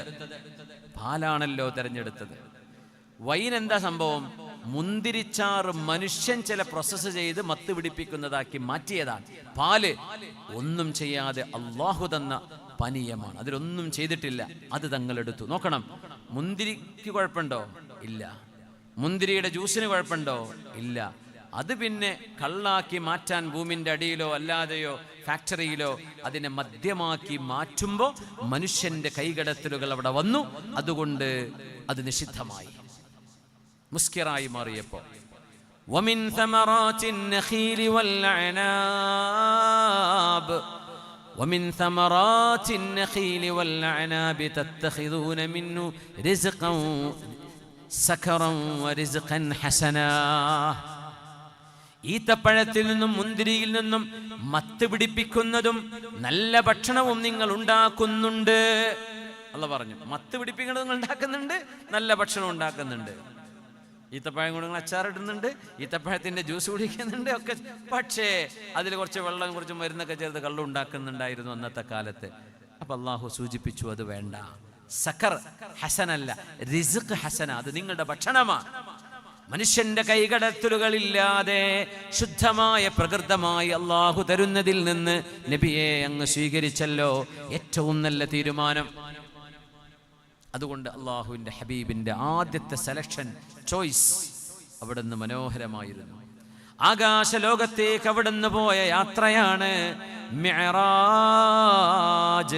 അറജ തഅറുജുൽ മലായികതു വറൂഹ്. ആകാശലോകത്തേക്ക് മനുഷ്യൻ കുത്തനെ പോകുമ്പോൾ 2 പദപ്രയോഗങ്ങളുണ്ട് അറബിയിൽ. ഒന്നുകിൽ സ്വഇദ, ലിഫ്റ്റിന്റെ ഒക്കെ മുമ്പിൽ അറബിയിൽ മിസ്അദ് എന്ന് എഴുതിയിട്ടുണ്ടോ? മക്കത്തൊക്കെ പോകുമ്പോൾ കാണൂലേ മിസ്അദ്. ലാ തസ്തഖ്ദിമിൽ മിസ്അദ് ഫി ഹാലത്തിൽ ഹരീഖ്. തീപിടുത്തം ഉണ്ടാകുമ്പോൾ ലിഫ്റ്റ് ഉപയോഗിക്കരുത്, കോണിപ്പടിമ കൂടെ ഇറങ്ങി ഓടണം. അവിടെ എഴുതി വെച്ചിട്ടുണ്ടാവും, നമ്മളിപ്പോൾ ശ്രദ്ധിക്കൂല. അവിടെ എഴുതിയിട്ടുണ്ട്, എല്ലാ ലിഫ്റ്റിൻ്റെ അടുത്തും ഉണ്ടാവും അത്. അതിൻ്റെ വിറ്റെന്താ വെച്ചാൽ തീപിടുത്തം ഉണ്ടായ ലിഫ്റ്റ് വർക്ക് ചെയ്യുന്നില്ല, പിന്നെ എങ്ങനെയല്ലോ പോകല്, അത് ഓട്ടോമാറ്റിക് ഓഫ് ആവും. അങ്ങനെയാണ് ഇതിൻ്റെ സിസ്റ്റം, ഫയർ സിസ്റ്റങ്ങൾ അങ്ങനെയാണ്. എന്നാലും എഴുതി വെക്കും, ഇനി ലിഫ്റ്റിൻ്റെ ഉള്ള കാര്യം നോക്കണ്ട, കോണിപ്പടിമ കൂടെ ഓടിയാൽ മതി. 100, 150 എന്താ പറയുക 50 നിലകളുള്ള കെട്ടിടത്തിൽ നിന്ന് ഇറങ്ങിയാൽ പിറ്റേന്നല്ലേ താഴ്ത്താൻ പറ്റുള്ളൂ. അതിനിടയ്ക്ക് കുത്തിമറിഞ്ഞ് വീഴൂലേ? അതൊക്കെ ഒരു വർത്താനം എന്നാ പറയാ. ഫ്ലൈറ്റിലൊക്കെ ഞാൻ വന്നത് എക്സ്പ്രസ്സിനാണ്. റബ്ബേ, ഇങ്ങനെ പെയിന്റ് പോയി പൊട്ടിപ്പൊളിഞ്ഞൊരു വാഹനം. ഞാൻ ആലോചിക്കും പൈലറ്റുമാർ എന്ത് ധൈര്യത്തിൽ അതിലൊക്കെ കയറിയിരിക്കണത്. നമ്മൾ പിന്നെ കുടുങ്ങിയിട്ട് ടിക്കറ്റ് എടുത്ത് പോവുക. അവർക്ക് വേറെ ജോലിയൊക്കെ പോയിക്കൂടെ? ഈ പഴയ ഫ്ലൈറ്റും കൊണ്ടിട്ട് അവർ. അപ്പോൾ അവർ പറഞ്ഞുതരും, അഥവാ വെള്ളത്തിൽ ഇറങ്ങുകയാണെങ്കിൽ ജാക്കറ്റ്, ലൈഫ് ജാക്കറ്റ് സീറ്റിൻ്റെ അടിയിലുണ്ട് കേട്ടോ, അതിങ്ങനെ ഇടുക, ബെൽറ്റ് കൊണ്ട് ഇതാക്കി പോവുക. ഡോറ് തുറന്നു വരുമ്പോൾ അവിടെ നിന്നിട്ട് വീർപ്പിച്ചാൽ മതി. അതിൻ്റെ മുമ്പിൽ വീർപ്പിച്ചാൽ ആൾക്കാർക്ക് നിൽക്കാൻ പറ്റൂല ഉള്ളിൽ. അതുകൊണ്ട് ഡോറിൻ്റെ അടുത്ത് വരുമ്പോൾ ഊതുക, അവിടെ വിസിലുണ്ട്, ആ വെള്ളത്തിൽ പോയി ഇങ്ങനെ മുങ്ങി നിന്നാൽ മതി, താഴൂല. അഥവാ flight in emergency landing if you have to land on water, ഇങ്ങനെയൊക്കെ ചെയ്യണമെന്ന്. അപ്പോൾ ഞാനൊരു പൈലറ്റിനോട് ചോദിച്ചു, അല്ലെങ്കിൽ എന്തെങ്ങനെ പറഞ്ഞിട്ട് ഇതുവരെ ഒരു ഫ്ലൈറ്റും ക്രാഷ് ലാൻഡിങ് എന്നല്ലാതെ വെള്ളത്തിൽ പോയി ലാൻഡ് ചെയ്ത് കണ്ടിട്ടില്ലല്ലോ. അത് ആൾക്കാരെ സമാധാനിപ്പിക്കാൻ വേണ്ടി പറയാം. എമിറേറ്റ്സ് എയർലൈൻസിൻ്റെ ഒരു ഫ്ലൈറ്റ് തിരുവനന്തപുരത്ത് നിന്ന് പോയപ്പോഴേ ഓർമ്മണ്ടത്, കുറച്ച് വർഷങ്ങൾക്ക് മുമ്പ് അതിൻ്റെ ടയറ് താഴ്ന്നില്ല. അപ്പോൾ റൺവേയിൽ ഇറങ്ങാൻ പറ്റൂലല്ലോ. എമർജൻസി ലാൻഡിങ് ആയി, എല്ലാ ഒരുക്കങ്ങളും ആംബുലൻസൊക്കെ വെച്ച് ദുബായ് എയർപോർട്ടിൽ ആ ഫ്ലൈറ്റ് അവിടെ ലാൻഡ് ചെയ്തു. ഫ്ലൈറ്റിൽ നിന്ന് എല്ലാവരും ഇറങ്ങി. നമ്മളെ മലയാളികളോടൊക്കെ പറയാറുണ്ട്, എന്ത് ഇറങ്ങുമ്പോൾ എമർജൻസി ലാൻഡിങ്ങിൽ ഒരു പെട്ടിങ്ങിത്താവ് എടുക്കരുത്, വേഗം തടി കഴിച്ചിലാക്കുക വേണ്ടത്. അതിൽ നിന്ന് ഇറങ്ങിപ്പോകുന്ന തിരുവനന്തപുരത്ത് നിന്ന് വന്ന ഫ്ലൈറ്റാണ്. കുറേ മനുഷ്യന്മാർ പെട്ടിയെടുത്തിട്ട് ഇറങ്ങിപ്പോയിരുന്നത്. എന്നാലും എല്ലാവരും ഇവാക്യുവേറ്റ് ചെയ്തു. പക്ഷേ ഫയർ ഫൈറ്റർ, തീ അണക്കാൻ വന്ന ഒരു ഉദ്യോഗസ്ഥൻ അതിൻ്റെ പുകയിൽപ്പെട്ട് മരിച്ചു. ആ ഫ്ലൈറ്റ് കത്തുകയും ചെയ്തു. ഞാൻ അറിയുന്നൊരു പൈലറ്റിനോട് ചോദിച്ചിരുന്നു, ആകെ 1 കിലോമീറ്ററുള്ള വെള്ളത്തിലേക്ക്. ഗൾഫിലെ വെള്ളം എന്നൊക്കെ പറഞ്ഞാൽ വലിയ ആഴമൊന്നുമില്ലല്ലോ. നേരെ ദുബായ് പോർട്ടും ദുബായ് എയർപോർട്ടിൽ നിന്ന് ഒരു 2 കിലോമീറ്റർ ഉണ്ടാവില്ല. ദേരയിലെ ആ ഹയാത്ത് റീജൻസിൻ്റെ അപ്പുറത്ത് വെള്ളത്തിൽ കൊണ്ട് ഇറക്കിയാൽ പോരെ. അപ്പോൾ പറഞ്ഞു, രക്ഷപ്പെടാൻ സാധ്യത കുറവാണ്, ചിലപ്പോൾ അങ്ങ് മുങ്ങിപ്പോവും. അപ്പോൾ പിന്നെ എന്തിനാ ഈ പറയണത്? ആൾക്കാർക്കൊരു സമാധാനത്തിന് പറഞ്ഞു കൊടുക്കുകയാണ്. ഇതും കേട്ടിട്ട് നമ്മളങ്ങനെ ഇരിക്കൂലേ? ഇത് തപ്പിയൊക്കെ ചിലപ്പോൾ ആ സാധനം തന്നെ അടിയിലുണ്ടാവില്ല സീറ്റിൻ്റെ. സുബ്ഹാന ജല്ല ജലാലു. നമുക്ക് ബക്കറ്റ് വരെ വരുന്നുണ്ടല്ലേ. നമ്മളിപ്പോൾ എന്തിനാ അതൊക്കെ പറഞ്ഞത്?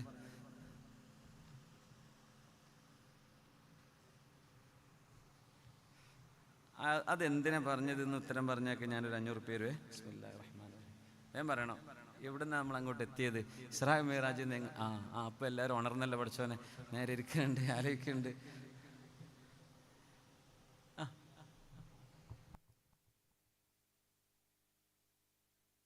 ബക്കറ്റ് ആയിട്ട് വരുന്നുണ്ട് കേട്ടോ. നിങ്ങൾ ഏതായാലും 3000 കൊടുത്തിട്ടുണ്ടാവും എന്നുള്ള സമാധാനത്തിലാണ്. ഒരു 100 രൂപയെങ്കിലും കുറയാത്ത ഒരു സംഖ്യകൾ കൊടുക്കണേ നമ്മൾ ബക്കറ്റിൽ, ഇൻഷാ അല്ലാഹ്. അത്രയും വലിയ സംവിധാനം നമ്മുടെ ഈ മൈക്കും സെറ്റും കാര്യങ്ങളും ഒക്കെ, അതിനൊക്കെ ചിലവുണ്ട്. അല്ലാഹു തആല നമ്മുടെ ഈ പരിശ്രമങ്ങളെ സ്വീകരിക്കട്ടെ. ഹഷർ അലി തങ്ങളുടെ പരിശ്രമമാണ് ഈ പരിപാടി. മഞ്ചേരിയിൽ നടക്കേണ്ട ഒരു ഡേറ്റ് ആയിരുന്നു അത്. അവിടെ നിന്ന് ചെറിയൊരു അസൗകര്യം പറഞ്ഞു, പെട്ടെന്ന് എന്നാൽ ഞങ്ങൾക്ക് വേങ്ങരക്ക് വേണമെന്ന് പറഞ്ഞ്, അങ്ങനെയാണ് തങ്ങളുടെ ഒരു പരിശ്രമം കൊണ്ടാണ് ഇങ്ങോട്ട് എത്താൻ അവസരമുണ്ടായത്. തങ്ങൾക്ക് അല്ലാഹു ബർക്കത്ത് ചെയ്യട്ടെ. തങ്ങളുടെ നേതൃത്വം ഈ നാടിനുണ്ട്, അല്ലാഹു ഇസ്സത്ത് നൽകട്ടെ. ആമീൻ യാ റബ്ബൽ ആലമീൻ. അപ്പോൾ നമ്മൾ എന്തിനാ അത് പറഞ്ഞത്? ഉത്തരണ്ടോ? ആരോ പറയണ്ടല്ലോ. കുറേ ചോദിക്കാൻ സമയമൊന്നുമില്ല, നമ്മൾ പോവാ അല്ലേ?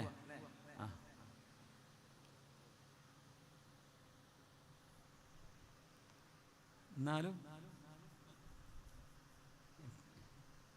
കണക്ഷൻ കിട്ടുന്നില്ല. ഉറക്കൊഴിഞ്ഞിട്ടാണ് തോന്നുന്നുണ്ട്. ഇന്നലെ ആ 2-2.5 മണിക്കൂർ ഉറങ്ങിയിട്ടുള്ളൂ. ഉറക്കൊഴിഞ്ഞാൽ മെമ്മറിക്ക് പ്രശ്നം വരും. അപ്പോൾ എന്തിനാ പറഞ്ഞതെന്ന് ഓർമ്മട്ടില്ല. ഫ്ലൈറ്റിന് കയറി പോകുന്നത് പറഞ്ഞതായിരുന്നു അല്ലേ? എക്സ്പ്രസ്സിൽ പോകുന്ന കഥ പറഞ്ഞതായിരുന്നു. അപ്പോൾ എന്തിനാ പറഞ്ഞത്? പോട്ടെ. സുബ്ഹാനല്ലദി അസ്റാ ബിഅബ്ദിഹി ലൈലൻ മിനൽ മസ്ജിദിൽ ഹറാം. ഹബീബിനെ അല്ലാഹു സുബ്ഹാനഹു വ തആല സ്പേസ്, ആകാശ ലോകത്തേക്ക് പോകുന്ന ഒരു എയർപോർട്ട് എന്ന് സങ്കല്പിക്കാൻ പറ്റുമെങ്കിൽ the doorway to the space ആണ് ജെറൂസലേം.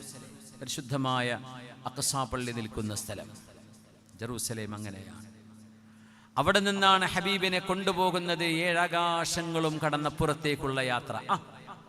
ആകാശലോകത്തേക്കുള്ള യാത്രയെക്കുറിച്ച് പറയാൻ നമ്മൾ ലിഫ്റ്റിന്റെ കഥ പറഞ്ഞു അല്ലേ? മേലോട്ട് പോകുക എന്നതിന് സ്വൈദ എന്നും അറജ എന്നും പറയും, മേലോട്ട് പോകുന്നതിന്. അപ്പൊ മിസ്അദിനെ പറ്റി പറഞ്ഞു. ലിഫ്റ്റിന് മിസ്അദ്, നേരെ പൊങ്ങണ സാധനത്തിന് മിസ്അദ് എന്ന് പറയാ. മിഅ്റാജ് എന്ന് പറയും അറജ ഫിസ് സമാഇ അല്ലെങ്കിൽ അറജ ഫിൽ ജൗവി എന്നൊക്കെ പറഞ്ഞാൽ മേലോട്ട് പോയി, പക്ഷേ മുൻഹനിയൻ, തിരിഞ്ഞും മറിഞ്ഞും സിഗ്സാഗ് ആയിട്ട് പോകുന്നതിനാണ് അറജ എന്ന് പറയുള്ളൂ. നേരെ കുത്തനെ പോകുന്നതിന് സ്വഇദ എന്നാണ് പറയാ, മിസ്അദ്. ഇദാ സ്വഇദൽ ഖതീബു അലൽ മിമ്പർ ഫലാ യതകല്ലമന്ന അഹദ്. അല്ലേ? ഇമാം മിമ്പറിൽ കയറുമ്പോൾ ആരും പിന്നെ വർത്താനം പറയരുത്. ഖുതുബ നിർവഹിച്ചു കൊണ്ടിരിക്കുമ്പോൾ മൊബൈൽ ഫോണിൽ നോക്കാൻ പാടില്ല, ജുമുഅന്റെ കൂലി അങ്ങ് നഷ്ടപ്പെടും. അങ്ങനെയാണ്. മസ്സൽ ഹസ്വ ഫഖദ് ലഗാ. അപ്പോൾ നമ്മൾ സ്വൈദ എന്ന് പറഞ്ഞപ്പോൾ പിന്നെ ലിഫ്റ്റിന്റെ കഥ പറഞ്ഞു, തീ പിടിക്കണ കഥ. അപ്പോൾ ഫ്ലൈറ്റിന്റെ കഥ പറഞ്ഞതായിരുന്നു. ലാൻഡ് ചെയ്തിട്ട് നേരത്തെ ഇട്ടിട്ട് വലിയ കാര്യമൊന്നും ഉണ്ടാവില്ല, ഒരു ഇടാൻ അവസരമൊന്നും തരലുണ്ടാവില്ല എന്ന് പറയാൻ ഒന്ന് ഓർമ്മിപ്പിക്കാൻ വേണ്ടി പറയാം. പലരും ഉംറക്ക് പോകാൻ പൂതിക്കണമെന്ന ഫ്ലൈറ്റ് കയറാൻ പൂതിയായിട്ടാ. അങ്ങനെ ഉണ്ട് കുറേ. ഓലൊക്കെ ഉംറൻ്റെ കഥയൊന്നും ഫ്ലൈറ്റ് കയറിയൊന്നും ഇത്ര കാലായി പഠിച്ചോനെ, ഒരു വിമാനത്തിൽ കയറാൻ പൂതിയായിട്ട് എല്ലാവരും പറയും. അപ്പോൾ പറയും കുട്ടികളെ ഉമ്മാക്കൊന്ന് ഉംറക്ക് പോകണം കേട്ടോ. ചിലതൊക്കെ അങ്ങനെയാണ്, ചിലത് ഉംറക്ക് പോകാനുള്ള ആഗ്രഹം കൊണ്ട് തന്നെ ആയിരിക്കും കേട്ടോ. മാഷാ അല്ലാഹ്, അള്ളാഹു സ്വീകരിക്കട്ടെ. ചിലപ്പോൾ അതിർപ്പുണ്ടാവുമല്ലോ അല്ലേ? കാണാത്തത് കാണാനൊക്കെ നമുക്ക് ആഗ്രഹം ഉണ്ടാവില്ലേ? ഒന്നും കുഴപ്പമൊന്നുമില്ല. നിയ്യത്ത് അള്ളാഹിൻ്റെ ഹറമായിരിക്കണം. ഹറമായിരിക്കണം. മിഅ്റാജ് എന്ന് പറയുന്നത് ആകാശത്തേക്കുള്ള യാത്രയിൽ വളഞ്ഞു പുളഞ്ഞു പോവുക എന്നാണ്. അത് സ്പേസിന് ഇപ്പം നാസയുടെ പഠനങ്ങളൊക്കെ, സ്പേസ് ക്രാഫ്റ്റുകളൊക്കെ ഭൂമിയുടെ അന്തരീക്ഷത്തിൽ നിന്ന് മേലോട്ട് കടന്നാൽ വളഞ്ഞിട്ടേ പോകാൻ കഴിയുള്ളൂ. നേരെ കുത്തനെ യാത്ര ചെയ്യാൻ കഴിയൂല എന്നാ. അത് ഈ സ്പേസിന്റെ വലിയൊരു അത്ഭുതമാണ്. ആകാശം വല്ലാത്തൊരു സംഭവമാണ്. പുണ്യനിബിതങ്ങൾ സമയം കിട്ടുമ്പോഴൊക്കെ രാത്രിയിൽ ആകാശത്തേക്ക് ഇങ്ങനെ നോക്കിയിരിക്കുമായിരുന്നു. തങ്ങൾ പറയും, എനിക്ക് ദഅവത്തിന്റെ ബാധ്യതയില്ലായിരുന്നുവെങ്കിൽ ആകാശലോകത്തേക്ക് ഒരുപാട് നേരം നോക്കിയിരിക്കാൻ ഞാൻ ആഗ്രഹിക്കുന്നുണ്ട് എന്ന് റസൂലുള്ളാഹി സ്വല്ലല്ലാഹു അലൈഹി വസല്ലം. ആകാശം അത്ഭുതങ്ങളുടെ ഒരു ലോകമാണ്, മലക്കൂത്തിന്റെ ലോകമാണ്, മലായിക്കത്തിന്റെ ലോകമാണ്. ഭൂമിയിൽ നിന്ന് എവിടെ നിന്ന് നോക്കിയാലും ആകാശമാണ്. അങ്ങനെയാണ്. ഇപ്പൊ നമ്മള് ഇതിപ്പോ ഭൂമിയിൽ നിന്ന് സങ്കല്പിച്ചാൽ ഇവിടുന്ന് ഇങ്ങോട്ട് നോക്കിയാലും ആകാശം, ഇങ്ങോട്ട് നോക്കിയാലും ആകാശം, താഴേക്ക് നോക്കിയാലും നക്ഷത്രം കാണും. ഭൂമി ഉരുണ്ടിട്ടല്ലേ, എല്ലായിടത്തും മനുഷ്യന്മാരില്ലേ. അപ്പോൾ എല്ലാ താഴെ മേലെന്ന് പറയാനില്ല. ഭൂമി എവിടെ നോക്കിയാലും ഭൂമി മീതെ തന്നെയാണ്. എന്താ കാരണം എന്നറിയോ? ആകാശം എന്നത് ഭൂമിയെ, പ്രപഞ്ചത്തെ, നക്ഷത്രങ്ങളെ മുഴുവൻ ഓവർലാപ്പ് ചെയ്യുന്ന ഒരു പന്തിന്റെ ബ്ലാഡർ പോലെ എന്ന് സങ്കല്പിക്കാം. അതാണ് ഒന്നാം ആകാശം. അത് എവിടെയാണെന്ന് ഇതുവരെ ആർക്കും പിടുത്തം കിട്ടിയിട്ടില്ല. അതിനുള്ളിലാണ് കോടിക്കണക്കിന് നക്ഷത്രങ്ങളുള്ളത്. യാ അല്ലാഹ്, ഹബീബിനെ കൊണ്ടുപോയി 7 ആകാശങ്ങൾക്കപ്പുറത്തേക്ക്. തങ്ങൾ കണ്ടത് സത്യമായിരുന്നു. അവിടുന്ന് കണ്ട യാഥാർത്ഥ്യങ്ങൾ ഹൃദയത്തിനും നിബിതങ്ങളുടെ ബ്രെയിനിനും ബോധ്യപ്പെട്ടതു തന്നെയാണ്. അങ്ങനെയാണ് നമ്മൾ കണ്ടത് മനസ്സിലാക്കുക എന്ന് പറയില്ലേ? അവിടെ മലയാളം എഴുതി, ഇതിന് പകരം ഇവിടെ ചൈനീസിൽ എഴുതിയാൽ ഞാൻ കാണും. ഞാൻ കണ്ടു, പക്ഷേ ഖദബൽ ഫുആദ്, എനിക്ക് മനസ്സിലാവില്ല എന്താണിത്. പക്ഷെ നമുക്ക് അറിയുന്നൊരു ഭാഷയിൽ എഴുതി, അത് നമ്മൾ കണ്ടു, നമുക്ക് ബോധിച്ചു. അതാണ് മാ ഖദബൽ ഫുആദു മാ റഅ. തങ്ങൾ കണ്ടത് തങ്ങൾക്ക് ബോധ്യപ്പെട്ടതാണ്, തങ്ങൾക്ക് മനസ്സിലാക്കി കൊടുത്തു അല്ലാഹു ജല്ല ജലാലു. ഹബീബിനെ കൊണ്ടുപോവുകയാണ്. ഇനി ഞാൻ ഒരു കാര്യം പറയട്ടെ, ഒരു ചോദ്യം ചോദിക്കട്ടെ. ഗൂഗിളിലൊന്നും നോക്കരുതേ, ഒരു സമ്മാനം കൊടുക്കാൻ പൂതിയായിട്ട് പറയാണ്. സൂര്യൻ നമ്മുടെ ഏറ്റവും അടുത്ത് നിൽക്കുന്ന നക്ഷത്രമാണ്. സൂര്യനിൽ നിന്ന് ഒന്നും കൂടെ അപ്പുറത്ത് കടന്നാൽ നമ്മുടെ തൊട്ടടുത്ത് നിൽക്കുന്ന നക്ഷത്രത്തിന്റെ പേരെന്താണ് എന്നറിയുന്നവരൊന്ന് കൈപൊക്കിയട്ടെ. ഉണ്ടോ? വേഗം പറയണോ? പറഞ്ഞോളൂ. എന്താ? ഒന്ന് ആരും ഒരു മൊബൈലിലേക്ക് ഒരു സ്ഥലം ചെന്ന് നോക്കിയവരെന്താ പറയണെന്നുള്ള ഉത്തരം പറയുന്നുണ്ടോ? ഒരു നക്ഷത്രം കൂടെ ഉണ്ട്. സൂര്യൻ കഴിഞ്ഞാൽ പിന്നെ സൂര്യൻ ഏറ്റവും വലിയ ഏറ്റവും അടുത്തിരിക്കുന്ന സാധന സൂര്യൻ. അത് കഴിഞ്ഞാൽ പിന്നെ അടുത്തിരിക്കുന്ന ഒരു നക്ഷത്രമുണ്ട്. അത് കഴിഞ്ഞാൽ ഒരു നക്ഷത്രം കൂടെ ഉണ്ട്. അത് ഞാൻ ചോദിക്കൂല, ഇത് പറഞ്ഞു തന്നാൽ മതി. സൂര്യന്റെ അപ്പുറത്തുള്ള നക്ഷത്രം ഏതാ? തൊട്ടടുത്തിരിക്കുന്ന ദ സെക്കൻഡ് നിയറസ്റ്റ് സ്റ്റാർ. അറിഞ്ഞോ? വെറുതെ കൈപ്പൊക്കിയതാണോ അല്ലെങ്കിൽ ചോദ്യം?